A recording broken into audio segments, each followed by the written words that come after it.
令啲米咧吸水更均勻，令啲米咧吸水更均勻，均勻，好難到嚟。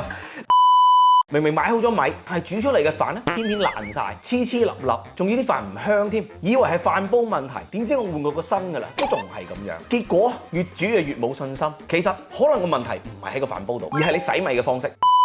大部分嘅人都習慣用自來水直接洗嘅，以為洗多幾次啲米就會乾淨。但係其實如果你用冷水洗米嘅話，啲水變混濁，其實係因為啲澱粉殘留晒喺啲米粒入邊，煮出嚟嘅飯咪就會黏稠咯，口感鬆散，冇晒彈性。講到呢度，你可能會問，咁應該點洗先啱呢？有個簡單有效嘅方法，用30度嘅溫水洗米咪得咯。溫水可以溶解多餘嘅澱粉，令啲米咧吸水更均勻，煮出嚟嘅飯自然就更加有彈性。當你回想下去日本食壽司飯嘅時候，啲飯粒粒分明，入口彈牙。日本職人咧喺煮飯之前咧，佢哋係會習慣用暖水去浸米嘅，確保啲米係充分吸收晒啲水。而喺港澳咧，好多茶餐廳咧都係求其用凍水洗米嘅啫，所以你食開啲爛飯，咪知發生啲咩事咯。